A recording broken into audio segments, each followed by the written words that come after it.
থাকার জায়গা না ফেরার দেশে যাইবা একদিন ফেসে না ফেরার দেশে যাইবা একদিন ফেসে আর তো ফিরে আইবা না রে দুনিয়া দুনিয়া থাকার জায়গা না দুনিয়া থাকার জায়গা রে দুনিয়া দুনিয়া থাকার জায়গা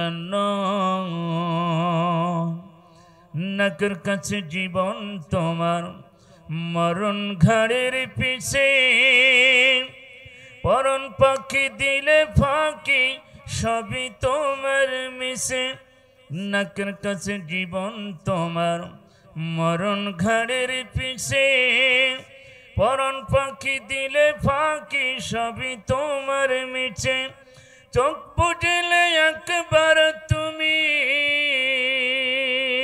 হায়রে চোখ বুঝলে একবার আর তো ফিরে আইবা না দুনিয়া থাকার জায়গা না ফেরার দেশে যাইবা একদিন ফেসে না ফেরার দেশে যাইবা একদিন ফেসে আর তো ফিরে আইবা না রে দুনিয়া দুনিয়া থাকার জায়গা না দুনিয়া থাকার জায়গা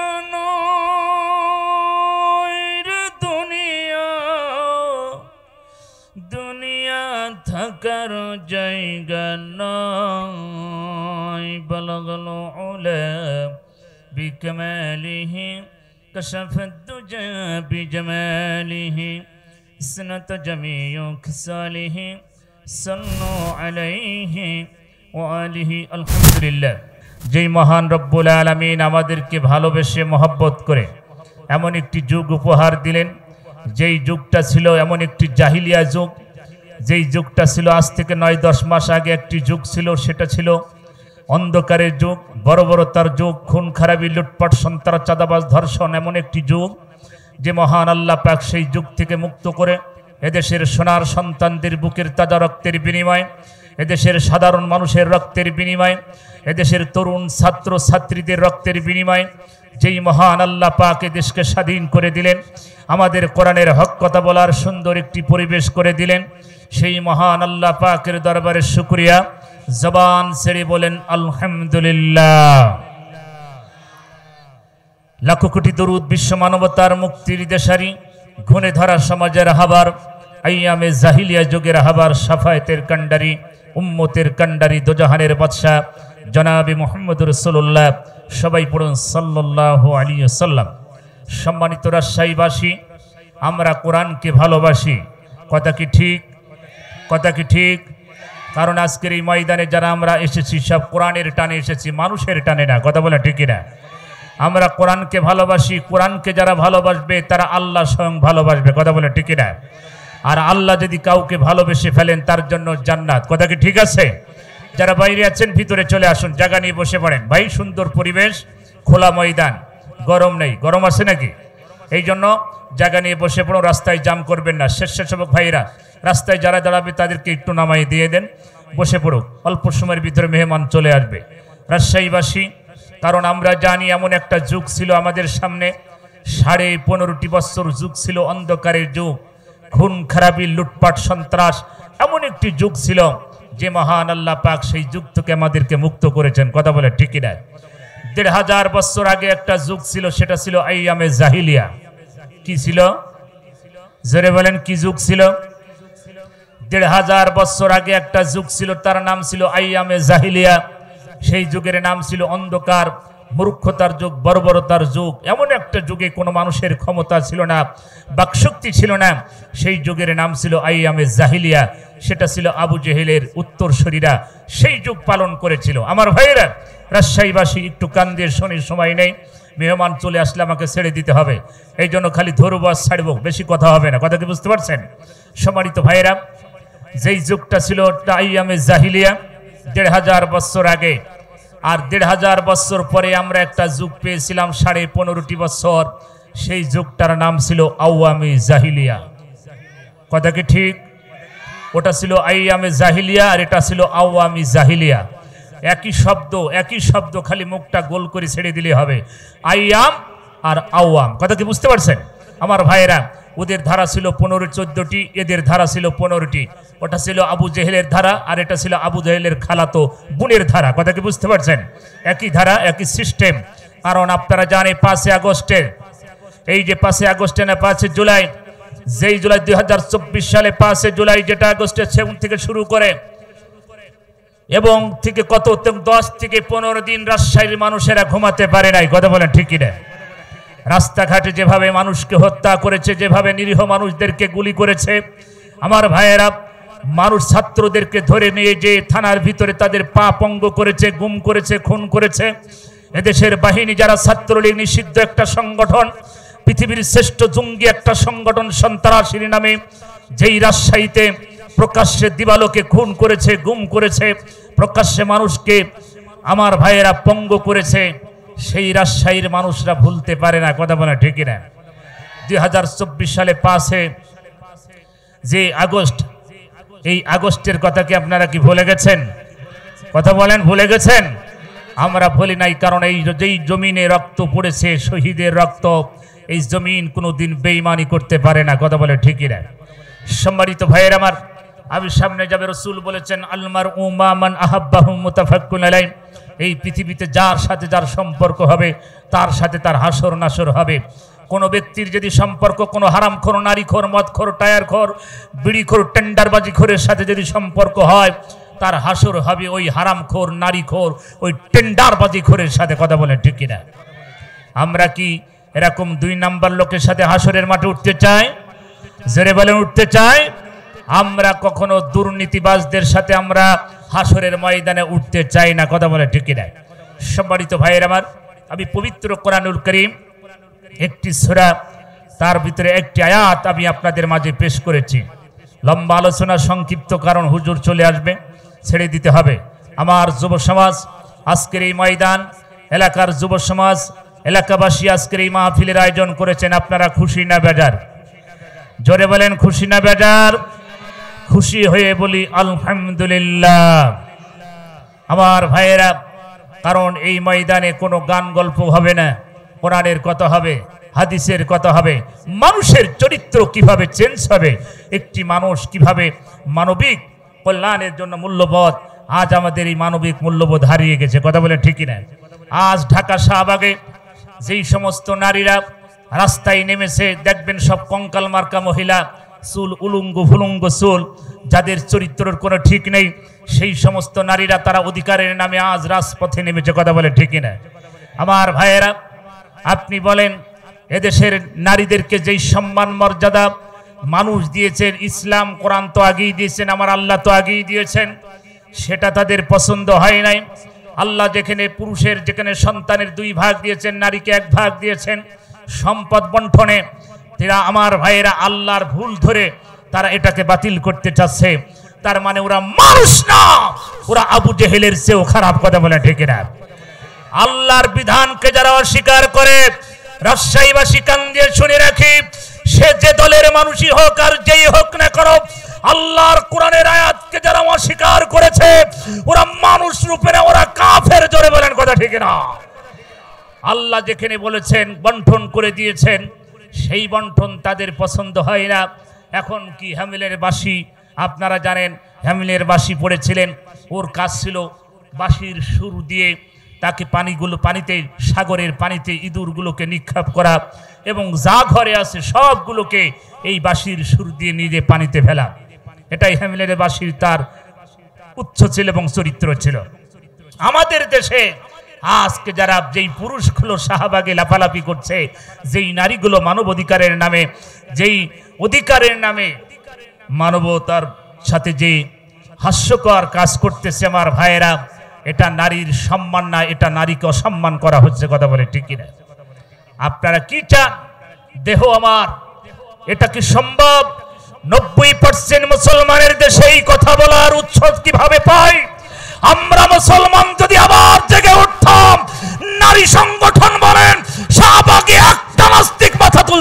কথা বলে ঠিক না? কিন্তু আমরা মুসলমান ঘরের কোনায় বসে খালি তসবির দানা টিপতেছি আর বলতেছি সুবহানাল্লাহ সুবহানাল্লাহ, দুনিয়ায় যা হচ্ছে আমরা কিছু বলবো না। আল্লাহ বলছে তোর মতন বিশ্ব বাটপাড়ের দোয়া আমার দরবারে কবুল হবে না, হবে না, হবে না। কথা কি ঠিক? মসজিদের কোনায় বসে খালি সেজদা দিলে হবে না। আজ বাতিল যখন মাথা নড়া দেয়, বাতিল যখন আমার মা বোনদের ইজ্জত নিয়ে যখন খেলা করে রাস্তায়, আমার ভাইরা আমি বলি ওদের বাপ মা কি আছে না গেছে? ওদের জন্ম যে কোথায় আপনি চিন্তা করুন। যেই অবস্থায় তারা চিন্তা করি ওরা কি বাপ মা ওদের নাই? কেমন বাপ মা? আদর্শবান সন্তান তৈরির জন্য একমাত্র কোরআনের ওহীর জ্ঞান লাগবে। কথা বলে ঠিক না? কোরআন যদি না থাকে এই আদর্শবান সন্তান তৈরি করা সম্ভব হবে? আজ আমি একটা কথা বলবো, আসুন সম্মানিত ভাইরা যারা রাস্তা আছেন, কোরআনকে আমরা ভালোবাসি, এই কোরআনের জন্য মরতে চাই, রাজি আছেন কি? আমার ভাইয়েরা, বাংলাদেশ দুর্নীতিমুক্ত বাংলাদেশ, সন্ত্রাস মুক্ত বাংলাদেশ, আগামীর বাংলাদেশ, কোরআনের বাংলাদেশ, ইসলামের বাংলাদেশ আমরা কি সবাই চাই? কারা চাই একটু হাত তুলে আমার আল্লাহকে দেখান।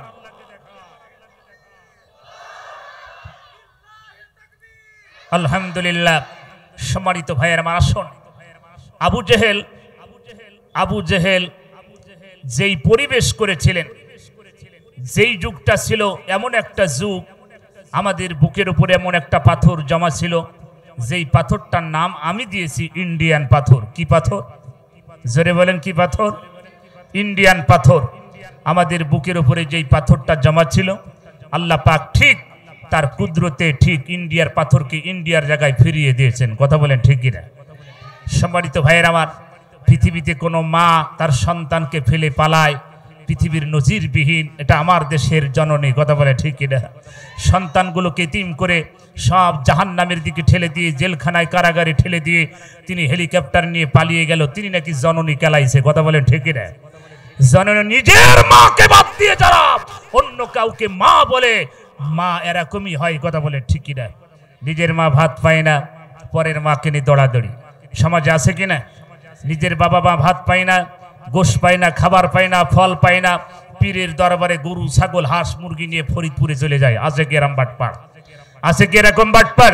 রাসূল বলেছেন heaven lies at the foot of mother, মায়ের পায়ের নিচে সন্তানের বেহেশত। সেই মা বাবাকে ভালোবাসে না। আমার ভাইয়েরা, এই জন্য মা হচ্ছে পৃথিবীতে শ্রেষ্ঠ একটি নিয়ামত। বাবা পৃথিবীর শ্রেষ্ঠ নিয়ামত। বাবার মতন পৃথিবীতে কোনো পুরুষ হতে পারে না, মায়ের মতন পৃথিবীতে কোনো নারী হতে পারে না। কথা বলে ঠিক কিনা? সেই বাবা মাকে সম্মান করতে হবে। আল্লাহর পয়গম্বর মুসা আলাইহিস সালাম, ফিরাউন যখন দ্বন্দ্ব শুরু হলো, এই ফিরাউন মুসা আলাইহিস সালাম কি আমার ভাইয়েরা অনেক কায়দা কৌশলে তাকে হত্যা করার ষড়যন্ত্র করেছিল, কিন্তু পারে নাই।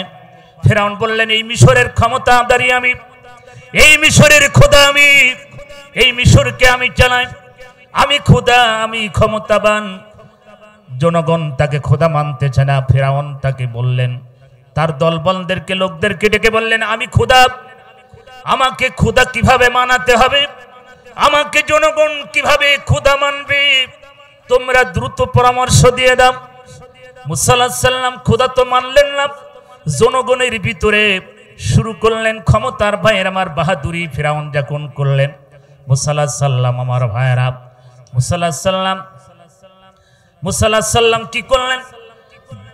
তার সঙ্গীদেরকে বললেন এই ফিরাউনকে মানা যাবে না, ফিরাউনকে মানা যাবে না। কিন্তু ফিরাউন তার দলবলকে নিয়ে বললেন আমি যে মিশরের খোদা, এই দেশের প্রেসিডেন্ট, আমি আজীবন ক্ষমতায় থাকবো, কি পরামর্শ তোমরা দাও। সঙ্গে সঙ্গে সংসদ বসে গেল। ফিরাউনের চামচারা বললেন তাহলে কি করা যায়? ফিরাউনের চামচাগুলো যখন এই কথা বললেন, সঙ্গে সঙ্গে ফিরাউনের চামচারা বললেন আপনি মাথা ঠান্ডা করেন, আপনি বসেন, আপনাকে কয়েকটা পরামর্শ দেওয়া হবে। যদি আপনি মেনটেন করতে পারেন আপনি আজীবন ক্ষমতায় থাকবেন, আপনি খোদা হবেন, জনগণ আপনাকে খোদা মেনে নেবে। ফিরাউন বললেন কি সে বুদ্ধি, তাড়াতাড়ি বলো। 3টা পয়েন্ট দিলেন ফিরাউনকে। ফিরাউন বললেন সেই পয়েন্টগুলো কি? 1 নম্বর পয়েন্ট ফিরাউনকে বলা হলো যে আপনি যদি এই শিক্ষা ব্যবস্থাকে এই মিশরের ভিতরে শিক্ষা ব্যবস্থাকে যদি আপনি ধ্বংস করে দিতে পারেন অবশ্যই আপনাকে এই জনগণ খোদা মানবে। ফেরাউন বললেন কিভাবে সম্ভব? বললেন এই জাতি আপনি শিক্ষা ব্যবস্থাকে ধ্বংস করে দেন, এই জাতি মূর্খ হয়ে যাবে, জ্ঞান শূন্য হয়ে যাবে, জ্ঞানপাপী হয়ে যাবে, এরা আপনাকে খোদা মানতে আর দেরি করবে না। সঙ্গে সঙ্গে ফেরাউন বললেন অবশ্যই। ফেরাউন চতুর্দিকে মিশরের চারিদিকে শিক্ষা ব্যবস্থাকে ধ্বংস করে দিলেন। ফেরাউন বললেন তারপরে কি? বললেন 2 নম্বরে হচ্ছে আপনার এদেশের আলেম জ্ঞানীদেরকে হত্যা করতে হবে। ফেরাউন বললেন কিভাবে সম্ভব? বললেন এদেশের জ্ঞানীদেরকে আলেমদেরকে যদি আপনি হত্যা না করতে পারেন তাহলে আপনি ক্ষমতায় থাকতে পারবেন না। কারণ এই জ্ঞানীরা আলো ছড়াবে, এই আলেমরা আলো ছড়াবে, মানুষ আপনাকে খোদা মানবে না, ষড়যন্ত্র শুরু হয়ে যাবে। ফেরাউন বললেন কোনো ব্যাপার না। ও রাজশাহীবাসী, ফেরাউনের জামানায় 60,000 শিশুকে হত্যা করেছিল ফেরাউন। এই ফেরাউন 60,000-এর অধিক শিশুকে হত্যা করেছিল, আর লক্ষাধিকের বেশি আলেম এবং জ্ঞানীদেরকে হত্যা করেছিল। সেই জামানায় মিশরে আমার ভাইয়েরা ফেরাউন ক্ষমতায় থাকার জন্য এত আলেম জ্ঞানীদেরকে হত্যা করলেন। 3 নম্বর পয়েন্ট বলা হলো আপনি যদি আজীবন ক্ষমতায় থাকতে চান আর আপনি যদি খোদা হতে হয় আপনাকে আর একটা পয়েন্ট মানতে হবে।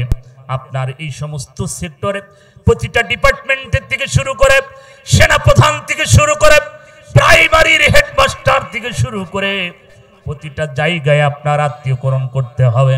আপনার যারা আত্মীয় স্বজন রক্তের কানেকশন তাদেরকে আপনার বসাতে হবে। আজ বর্তমান বাংলাদেশে জালেম ফ্যাসিবাদী সরকার, ভারতের রাজাকার, এই ফেরাউনের নারী আমার ভাইয়েরা এমন ভাবে দেশটাকে গড়েছিল, সাজিয়েছিল, তার সব দলের নেতা কর্মী, তার আত্মীয় স্বজন। কথা বলেন ঠিক কিনা? কথা বলেন। ফেরাউন একই কায়দায় সেনাপ্রধান থেকে শুরু করে বিজিবি, আনসার, পুলিশ, র্যাব থেকে শুরু করে সব বাহিনীর প্রধানকে তার আত্মীয়করণ করলেন এবং প্রতিটা ডিপার্টমেন্ট, প্রতিটা সেক্টর, সচিবালয় থেকে শুরু করে মন্ত্রণালয় থেকে শুরু করে যত বিভাগ আছে সব বিভাগে ফেরাউন তার দলবলকে, তার আত্মীয় স্বজনকে বসালেন। এইভাবে ফেরাউন 450 বছর ক্ষমতায় থাকলেন। কত বছর? সবাই জোরে বলেন কত বছর? ফেরাউন 450 বছর ক্ষমতায় থাকলেন। এই ফেরাউন 450 বছরের ভিতরে অসংখ্য দাপট, অসংখ্য মানুষকে হত্যা, গুম, খুন করেছিল। আমার ভাইয়ারা ও রাজশাহীবাসী কান দিয়ে শুনি, এই ফেরাউন মিশরে যিনি ছিলেন তিনি পুরুষ না মহিলা? জোরে বলেন পুরুষ না মহিলা? ইনি হচ্ছেন পুরুষ ফেরাউন। মিশরে যিনি ছিলেন ইনি হচ্ছেন পুরুষ ফেরাউন। আর আমার দেশে যিনি 15.5 বছর যিনি দেশ চালালেন ইনি হচ্ছেন লেডিস ফেরাউন। কি ফেরাউন? জোরে বলেন। উনি হচ্ছেন পুরুষ, ইনি হচ্ছেন লেডিস। উনি হচ্ছেন দুলাভাই, ইনি হচ্ছেন শালী। কথা বলেন ঠিক কিনা? দুলাভার কাছ থেকে সব সিস্টেম ইনি নিয়েছিলেন, কিভাবে আলেমদেরকে হত্যা করতে হবে। রাজশাহীবাসী হেফাজতের আলেমদেরকে প্রকাশ্যে গুলি করে হত্যা করলো। আর ওই লেডিস ফেরাউন বললেন হেফাজতের আলেমরা নাকি রং মেকে পোলে বসেছিল, শুয়েছিল, ঘুমিয়েছিল। আমার ভাইয়েরা কত আলেমদেরকে রাতের অন্ধকারে হত্যা করা হলো, প্রকাশ্যে গুলি। আর ওই জঙ্গলে ওই নারী, ভারতের ওই রাজাকার লেডিস ফেরাউন, স্বৈরা শাসক, ফ্যাসিবাদী একটা দুনিয়ার কীট, দুনিয়ার নিকৃষ্ট একটা নারী। আমার ভাইয়েরা এই মহিলা এমন এমন উদ্ভাট কথা বললেন। আমার ভাইয়েরা, আমার সম্মানিত ভাইয়েরা, আমার ফেরাউন যেভাবে আলেমদেরকে, জ্ঞানীদেরকে হত্যা করেছে, এই লেডিস ফেরাউন একই কায়দায় আলেমদেরকে হত্যা করেছে। কথা বলে ঠিক না? শেষ পর্যন্ত আল্লামা সাইদিকে তারা ইনজাকশনের মাধ্যমে তারা হত্যা করলো। এদেশের তরুণ ছাত্রদেরকে, হাজার হাজার ছাত্রদের প্রকাশ্যে গুলি করে হত্যা করা হলো। 20 থেকে 30 হাজার ছাত্র ছাত্রী, সাধারণ মানুষকে পঙ্গ করে হসপিটালে পাঠালো। তারপর এই হারামখোরের দলেরা ওরা বলে আমরা কি করেছি? জোরে বলেন কথা ঠিক কিনা? এতে সব টাকা পয়সা সব লুটপাট করে বিদেশে পাচার করেছে। হারামখোররা বলে যে আমরা কি করেছি। এক একজন এমপি মন্ত্রী পৃথিবীর ইতিহাস, পৃথিবীর কোন দেশের এমপি মন্ত্রী একবারে 300 এমপি পালাইছে, পৃথিবীর কোন নজিরবিহীন নাই। 1500 বছর ধরে। কথা বলেন ঠিক না? আছে? নাই। তার মানে তাদের এত পাপের বোঝা, তারা সব পালাতে বাধ্য হলো স্থানীয় ইউনিয়নের চেয়ারম্যান থেকে শুরু করে, কথা বলে ঠিক না আমার ভাইয়েরা? তাদের পাপের বোঝা বেশি ভারী হয়েছিল, আল্লাহর গজবে তারা ধ্বংস হয়েছে। এই জন্য এখান থেকে শিক্ষা নিতে হবে। বিচারপতি কালামানিক, আল্লাহ পাক এই বিচারপতি, তিনি হাতে ছিল বিচার, তিনি অবৈধ সব বিচার করেছিলেন। আল্লাহ ঠিক তার জুলুমের পাপের শাস্তি তার কলার পাতার উপরে শোয়াইছে, কথা বলে ঠিক না? এই জন্য আমরা বলি প্রতিটা ডিপার্টমেন্টে, প্রতিটা মন্ত্রণালয় এবং প্রতিটা জায়গায় এবং প্রতিটা আদালতে এই কালামানিকের ছবি উঠায়ে সব বিচারকের পেছনে লাগাই দিতে হবে। মানে বুঝতে পারতে হবে যদি কোনো বিচারপতি কোনো মানুষের প্রতি জুলুম করে তার ভবিষ্যৎ এই কালামানিকের মতন হবে, কথা বলে ঠিক না? এমন দেশটা করেছিল, তারা মনে করেছে এই সম্পদ, এই দেশ আমার বাবা। এভাবে তারা মানুষের উপর অত্যাচার নির্যাতন করেছে। বিএনপির নেত্রীকে, আমার ভাইরা, জাতীয়বাদী দলের নেত্রী, যিনি 3 বারের এমপি এবং তিনি দেশের প্রধানমন্ত্রী ছিলেন, আমার ভাইরা, সেই মানুষটার চিকিৎসা পর্যন্ত হতে দেয় নাই এবং বালুর ট্রাক দিয়ে তাকে আটকায় রাখা হলো এবং 3 না 6 বছর তাকে কারাগারে রাখা হলো। বিএনপির যুবদল, ছাত্র দল, স্বেচ্ছাসেবক দল এবং বিএনপির ভাইদের উপরে নির্যাতন, গুম, খুন, হত্যা, নির্যাতন হয়েছে, কথা বলে ঠিক না? সবচেয়ে বেশি নির্যাতিত হয়েছে বাংলাদেশ জামাত ইসলাম, কথা বলে ঠিক না? আমি বিএনপি ভাইদেরকে বলে যাই, আপনারা ওদের সাথে কোনো হাত মিলায়েন না রে ভাই। সেই 15.5 বছর যেভাবে নির্যাতন করেছে, ওই হারাম খোরেরা যদি আবার ক্ষমতায় আসে, বাংলার মানুষ আর কেউ টিকতে পারবে না, কথা বলে। এই জন্য ওদের সাথে কোনো সম্পর্ক রাখা যাবে না। ওরা হচ্ছে পৃথিবীর নিকৃষ্ট একটা জাতিতে পরিণত হয়েছিল, ওরা মানুষ ছিল না, জঙ্গলের জানোয়ারের চেয়েও খারাপ হয়েছিল, কথা বলে ঠিক কিনা? সম্মানিত ভাইয়ের আমার, ইসলাম শান্তির ধর্ম, কোরআন শান্তির ধর্ম। সেই কোরআন পৃথিবীতে আল্লাহ পাক দিয়েছেন, আল্লাহ পাক শান্তির ধর্মের নাম ইসলাম।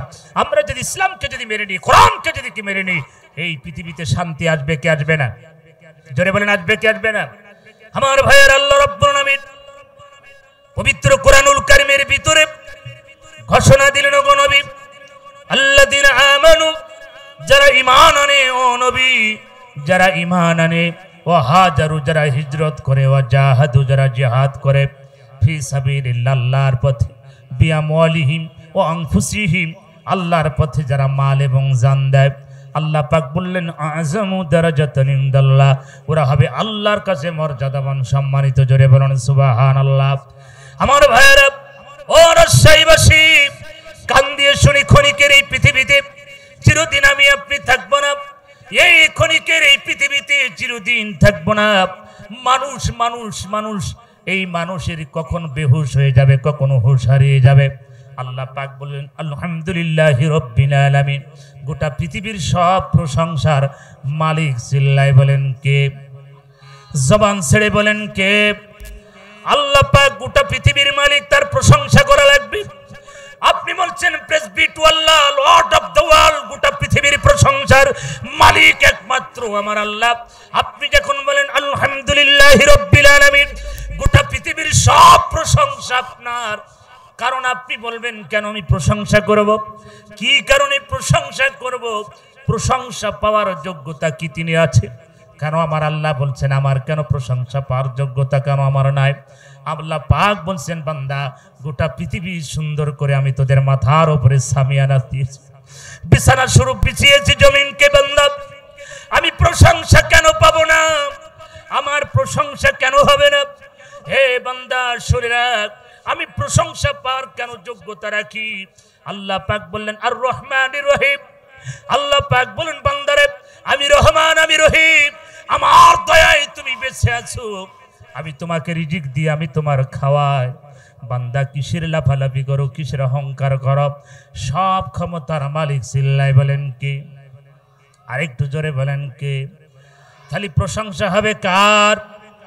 চিল্লায় বলেন, প্রশংসা হবে কার? আল্লাহ বলে, বান্দা, আমার প্রশংসা কেন করবি? আমি তো সেই রহমান, আমি তো সেই রহিম, আমি তো সেই রব, যেই রব বান্দার মনের চাওয়া পাওয়া পূরণ করে দেয়। আমি তো সেই রব, আমি সেই রহিম, আমি সেই দয়ালু। আমি এই জন্য প্রশংসা পাবো। বান্দা, তুমি অসুস্থ হও, আমি তোমাকে সুস্থ থাকো। ও বান্দা রিজিক থাকে না, আমি রিজিকের ব্যবস্থা করে দিই। বান্দা দুনিয়ায় শ্বাস প্রশ্বাস নিঃশ্বাস যা কিছু বান্দা আমি দিয়েছি, বান্দা সব আমার বান্দার কল্যাণের জন্য। আমি রহমান, আমি রহিম, আমি দয়ালু, বান্দা এই জন্য প্রশংসা করবা। আল্লাহ পাক বলেন তারপরে কি? আপনি যখন বলছেন আল্লাহ তারপরে কি, আপনি সঙ্গে সঙ্গে বললেন আল্লাহ বলছেন বান্দা আমি মালিক ইয়াউমিদ্দিন, আমি তো সেই দিবসের মালিক, master of the day of judgement, যিনি বিচার দিনের মালিক। আল্লাহ বলেন আমি সেই দিবসের মালিক, যেই দিবসে কোনো সিটার বাটপাড়ি চলবে না, 2 নম্বরই চলবে না, বান্দা ক্ষমতার বাহাদুরি চলবে না। আল্লাহ পাক বলেন আমি সেই দিবসের মালিক, যেদিন চিটার বাটপাড়ি চলবে না আমার ভাইয়েরা। আল্লাহ সেই দিবসের মালিক। আপনি বলছেন আল্লাহ আপনি তো সেই দিবসের মালিক, তারপরে কি? আল্লাহ বলছেন ইয়াকা নাবুদু। আপনি আর আমি যখন বলছেন ইয়াকা নাবুদু ওয়া ইয়াকা নাস্তাইন, আল্লাহ তোমার ইবাদত করি আর তোমার কাছে সাহায্য চাই। আল্লাহ বলেন বান্দা কি সাহায্য চাস? বান্দা আমার ইবাদত করি, যারা আমার কাছে সাহায্য চাস। বান্দা কি সাহায্য, কি চাস? বান্দা একবার বল। আমি আর আপনি সঙ্গে সঙ্গে বললাম আল্লাহ আপনার কাছে গাড়ি চাই না, বাড়ি চাই না, জমি জায়গা চাই না, টাকা পয়সা চাই না, আপনার কাছে চাই ইহদিনাস সিরাতাল মুস্তাকিম। আল্লাহ আপনার কাছে সঠিক সহজ সরল পথ চাই। জোরে বলেন আল্লাহু আকবার। বান্দা যখন বলেন ওগো মালিক আপনার কাছে সহজ সরল পথ চাই, ওগো মালিক ওই পথ চাই না গায়রিল মাগদুবি আলাইহিম ওয়ালাদ-দাল্লিন, ওগো মালিক ওই পথ চাই না যেই পথে আবু জেহেল, উতবা, সাইবা, যেই পথে ফজু পাগলা, যেই পথে হাবিব, যেই পথে তসলিমা নাসরিন, যেই পথে আমার ভাইরা রাশেদ খান মেনন, যেই পথে আমার ভাইরা, যেই পথে দুদু, ওই পথ আমরা চাই না। কথা বলেন ঠিক কিনা? ওগো মালিক আমরা ওই পথ চাই যেই পথে নবী রাসূল সাহাবা আজমাইন যেই পথে গেছে মালিক, ওই পথে চাই, যেই পথে সঠিক সহজ সরল পথ। ওগো আল্লাহ ওই পথ আমরা চাই। কোন বান্দা যখন আল্লাহর কাছে দুহাত দুই হাত চোখের পানি ফেলে, তাহাজ্জুদের পাটিতে বসে যখন আল্লাহর কাছে চোখের পানি ফেলে কান্দে, আমার আল্লাহ বান্দার প্রতি এত খুশি হয়ে যায়, ওই বান্দার জন্য জান্নাত ওয়াজিব হয়ে যায়। জোরে বলুন সুবহানাল্লাহ, লা ইলাহা। একটু মহব্বতের সাথে জোরে। আর যারা বাইরে আছেন ভিতরে চলে আসুন, মেহমান এখনই চলে আসবে আমার ভাইরা। সময় আমার অল্প সময়ের ভিতরে আমাকে ছেড়ে দিতে হবে, এই জন্য যারা বাইরে আর একটু মহব্বতের সাথে জিকির করুন লা ইলাহা, জোরে লা ইলাহা, লা ইলাহা। কোন জমিনের মাটি আমার হবে গোরস্থান, কাদের চোখের জলে আমি, কাদের চোখের জলে আমি পাব পরিত্রাণ। কোন জমিনের মাটি আমার হবে গোরস্থান। জোরে বলেন কথা ঠিক কিনা? মানুষের কোনো গ্যারান্টি নাই। রাজশাহীবাসী প্রতিদিন অ্যাক্সিডেন্ট করে মারা যায়। ও রাজশাহীবাসী কিসের ক্ষমতা, কিসের অহংকার, কার ক্ষমতার বড়াই দেখাবেন? যারা ক্ষমতার বড়াই 15.5 বছর দেখিয়েছিল, আজ তাদের চিহ্ন নিঃসন্দ সব তাদের শেষ হয়ে গেল। কথা বলেন ঠিক কিনা? আমার ভাইয়েরা আপনারা জানেন এই বাংলাদেশে তারা এমন ক্ষমতার অপব্যবহার করেছে, জালেম কোনোদিন সফলতা অর্জন করতে পারে না। ঘোষণা কার? আল্লাহ বলে হে নবী জালেমের কখনো দোয়া কবুল হয় না, জালেম কখনো সফলতা অর্জন করতে পারে না। আমার ভাইয়েরা এই বাংলাদেশে যেই জালেম, সেই শাসক, সেই স্বৈরা শাসক ফ্যাসিবাদী সরকার, ভারতের রাজাকার যারা ক্ষমতায় ছিল, আমার ভাইয়েরা আল্লাহর গজবে তারা ধ্বংস হয়েছে। কথা বলেন ঠিক কিনা? সম্মানিত আমার মায়েরা, সম্মানিত বোনেরা, আল্লাহর নবী যেই সম্মান নারীদেরকে দিয়েছে, আল্লাহর নবী বলেন আদ-দুনিয়া কুল্লুহা মাতাউন খায়রু মাতা ইদ-দুনিয়া আল-মারআতুস সালিহা রাসূল বলেছেন গোটা পৃথিবীর সব সম্পদের চেয়ে একজন নারীর সম্পদ, একজন নারীর সম্মান, একজন নারীর যে ইজ্জত আমার আল্লাহর কাছে অনেক মর্যাদাবান। জোরে বলেন আল্লাহু আকবার।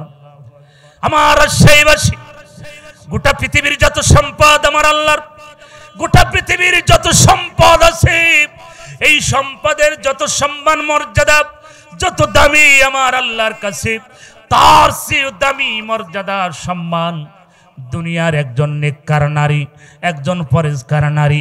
রসুল বলেন পরেজগার নারী, নেককার নারী। আর যারা শাহবাগে যেই নারীগুলো আছে, ওরা কি আল্লাহ রসুলের হাদিস অনুযায়ী ওরা কি নেককার? কথা বলেন আমার ভাইয়েরা। যারা নারীবাদী, নারীর কমিশনার গঠন করেছে, আল্লাহর কোরআনের বিরুদ্ধে তারা যুদ্ধ ঘোষণা করেছে, আমার ভাইয়েরা এসব টিকবে না। আর যারা নারীবাদীর সাথে এই সংগঠন, এই কমিশনের সাথে যারা একটু আনন্দ উল্লাস দিচ্ছেন আমার ভাইয়েরা, ওদের মৃত্যু হবে বেঈমান, ওরা কাফের হয়ে মারা যাবে, ওদের ঈমান নসিব হবে না। রাসূল বলে, আল্লাহ বলেছেন নামাজ যেমন ফরজ, হজ যেমন ফরজ, যাকাত যেমন ফরজ, পর্দা তেমন ফরজ। কথা বলো ঠিক না? ও নারী সমাজেরা, কিসের অধিকার চান, কিসের কি চান? বেহুদা বডিটা আমার আল্লাহ সুন্দর করে সৃষ্টি করলেন। আল্লাহর নবী বলেন গোটা পৃথিবীর সব সম্পদের চেয়েও একজন নারী, পর্দাশীলী নারী, একজন দিনদার পরেজগার নারী আমার আল্লাহর কাছে এত মর্যাদাবান, সম্মানিত। আল্লাহর নবী মেরাজে গেলেন। মেরাজে যাওয়ার পরে রাসূল দেখতে পেলেন এক শ্রেণীর নারীদেরকে ঠোঁটের সাথে জাহান্নামের বর্শি দিয়ে ঝুলে রেখেছে। আল্লাহর নবী ডেকে বলেন, জিবরাইল, এই নারীগুলো কারা রে জিবরাইল? আমি তো চোখের পানি ধরে রাখতে পারি না। হে জিবরাইল, এত চিল্লাই জাহান্নামের ভিতরে, হে জিবরাইল, এই নারীগুলো কারা? ঠোঁটের সাথে বর্শি দিয়ে ঝুলে রেখেছে। জিবরাইল বলেন, ইয়া রাসূলুল্লাহ, ইয়া হাবিবাল্লাহ, দুনিয়াতে ওই সমস্ত নারীরা যারা ঠোঁট পালিশ ব্যবহার করত, এই ঠোঁট দিয়ে খারাপ কাজে যারা লিপ্ত হতো, এই ঠোঁট দিয়ে যারা অন্যায়ভাবে হারাম জিনিস খাইতো, পার্কে বসে বসে বিভিন্ন পুরুষের সাথে খারাপ কাজে লিপ্ত হতো। রাজশাহীবাসীর মায়া, ও বোনেরা, পায়ের ভিতরে হাত রেখে বলি রে মা, ক্ষণিকের এই পৃথিবীতে কেউ আপনার আপন হবে না। বাবার কবরে সন্তান যাবে না, সন্তানের কবরে বাবা যাবে না, মায়ের কবরে মেয়ে যাবে না, মেয়ের কবরে মা যাবে না, স্বামীর কবরে স্ত্রী যাবে না, স্ত্রীর কবরে স্বামী যাবে না, পৃথিবীতে কেউ কারুর কবরে যাবে না। কিসের অহংকার, কিসের অধিকার, কিসের ক্ষমতা? জোরে বলেন কথা ঠিক না? আমার সম্মানিত মায়েরা, আল্লাহর নবী বলেন, আমি জাহান্নামের দৃশ্য দেখেছি, নারীর সংখ্যা বেশি, নারী জাহান্নামের ভিতর ঠোঁটের সাথে বর্শি দিয়ে ঝুলে রেখেছে। আল্লাহর নবী বললেন, জিবরাইল, আমার উম্মতীদের এত কষ্ট দেওয়া হবে। জিবরাইল আমিন সঙ্গে সঙ্গে বলেন, ইয়া রাসূলুল্লাহ, ইয়া হাবিবাল্লাহ, আর একটু সামনে অগ্রসর হন। আল্লাহর নবী আর একটু সামনে অগ্রসর হন। হওয়ার পরে সঙ্গে সঙ্গে দেখতে পেলেন এক শ্রেণীর নারীদেরকে জাহান্নামের ভিতরে স্তনের সাথে জাহান্নামের বর্শি দিয়ে ঝুলে রেখেছে। নারীগুলো চিল্লায় আর চিল্লায়, এত চিল্লাইতেছে, এত কান্নাকাটি। আল্লাহর নবী দৃশ্য দেখে চোখের পানি ফেলে হাওমাও করে কেঁদে ফেললেন। জিবরাইল, জিবরাইল, এই নারীগুলো কারা? জাহান্নামের ভিতরে স্তনের সাথে জাহান্নামের বর্শি দিয়ে ঝুলে রেখেছে। হে জিবরাইল, এই নারীগুলো কারা? এত চিৎকার দেয়, হে জিবরাইল, এই নারীগুলো কারা? জিবরাইল আমি সঙ্গে সঙ্গে বলেন, ইয়া রাসূলুল্লাহ, ইয়া হাবিবাল্লাহ, দুনিয়াতে ওই সমস্ত নারীরা, দুনিয়ার ওই সমস্ত নারীরা, দুনিয়ার ওই সমস্ত নারীরা, দুনিয়ার ওই সমস্ত নারী কমিশনেরা, দুনিয়ার ওই সমস্ত নারীবাদীরা, শাহবাগের ওই নারীবাদীরা। জিবরাইল আমিন বলেন, ওগো নবী, দুনিয়ার ওই সমস্ত আপনার উম্মতিরা যারা দুনিয়াতে বুকে কাপড় ব্যবহার করে না, শর্ট জামা, শর্ট কামিজ, জিন্সের প্যান্ট পরে যারা গেঞ্জি গায়ে দিয়ে শাহবাগে অধিকার চায়, আমার ভাইয়েরা নিজেরাই বলছে আমরা হয়ে গেলাম বেশ্যা, নিজের পরিচয় নিজে দিচ্ছে। এর চেয়ে জঘন্য পৃথিবীতে আর কোনো নারী হতে পারে না। কথা বলেন ঠিক কিনা? আমার রাজশাহীবাসী, আল্লাহর নবী বললেন, জিবরাইল, এই নারীগুলো কারা? জাহান্নামের ভিতরে স্তনের সাথে জাহান্নামের বর্শি বাঁধানো। জিবরাইল বলেন, ইয়া রাসূলুল্লাহ, ইয়া হাবিবাল্লাহ, দুনিয়ার ওই সমস্ত নারীরা, ওগো আল্লাহর নবী বললেন, জিবরাইল এত কষ্ট তাদের দেওয়া হচ্ছে। সঙ্গে সঙ্গে জিবরাইল বলেন, ইয়া রাসূলুল্লাহ, ইয়া হাবিবাল্লাহ, দুনিয়াতে তারা বুকে কাপড় রাখে না, তারা পর্দা মেনটেন করে না। আল্লাহর নবী এই দৃশ্য দেখে চোখের পানি ফেলে হাওমাও করে কেঁদে ফেললেন। অনেক লম্বা ঘটনা, সামনে যেতে পারি না। আল্লাহর নবী বললেন, হে জিবরাইল, আমার উম্মতীদের এত কষ্ট দেওয়া হবে। সামনে অগ্রসর হলেন, দেখতে পেলেন এক শ্রেণীর নারীদেরকে জাহান্নামের ভিতরে মাথার উপরে টকবক টকবক করে আগুনগুলো ফুটতেছে। নারীগুলো চিল্লায়। জিবরাইলকে প্রশ্ন করা হলো, এই নারীগুলো কারা? সঙ্গে সঙ্গে বললেন, এই নারী হচ্ছে তারা মাথায় কাপড় দেয় না, পর্দা মেনটেন করে না, শ্যাম্পু দিয়ে চুলগুলো কালারিং করে বিউটি পার্লার থেকে বাইরের পুরুষকে দেখানোর জন্য তারা পাগল হয়ে যায়। জাহান্নামের ভিতরে এত দৃশ্য। আল্লাহর নবী দুনিয়ায় নেমে আসলেন। দুনিয়া আসার পরে আমার ভাইয়েরা নারীদেরকে ডেকে বললেন, আল্লাহর নবী বলেন, ও নারী সমাজেরা শোনো, আমি জাহান্নাম জান্নাত ভ্রমণ করেছি, জাহান্নামের ভিতরে নারীর সংখ্যা বেশি দেখেছি। নারীরা প্রশ্ন করলেন, ইয়া রাসূলুল্লাহ, ইয়া হাবিবাল্লাহ, জাহান্নাম থেকে বাঁচার উপায় কি? আপনি কি একটু বলবেন? আল্লাহর নবী বলেন, 5 ওয়াক্ত নামাজ পড়বে, রমজান মাসে রোজা রাখবে, পর্দা মেনটেন করবে, স্বামীর জায়েজ কথাগুলো শুনবে। আর রাসূল শেষে বললেন, আল্লাহর পথে বেশি বেশি তোমরা দান করবে, কারণ দানের বিনিময়ে জান্নাতের পথ প্রসার হয়। জোরে বলুন সুবহানাল্লাহ। এই জন্য আমি বলি, রাজশাহীবাসী, আমি আর সময় নিব না। আল্লাহর নবী বলেন, দুনিয়াতে নেককার নারীরা, পরেজগার নারী আমার আল্লাহর কাছে উত্তম মর্যাদা সম্মান পাবে। আমি আপনাদের পায়ে হাত রেখে বলি, ও মা, ও বোনেরা আমার, আসুন ফিরে আসি পর্দার ভিতরে। মানবতা বিরোধী আমার ভাইয়েরা যারা সংগঠন, এই মানবতার সাথে যারা খারাপ ব্যবহার করে, আমার ভাইয়েরা মানবিক মূল্যবোধ যাদের চেতনা যাদের ভিতরে নাই, এই সমাজকে কিভাবে আগাতে হবে, এই সমাজের যুব সমাজকে কিভাবে ভালো পথে আনতে হবে, ইসলাম কিভাবে এই সমাজে কায়েম হবে, দুর্নীতি কিভাবে দূর হবে, সমাজে ভালো ভালো কাজ কিভাবে হবে, ভালো মানুষ ছাড়া সম্ভব এটা হবে না। কথা বলেন ঠিক কিনা?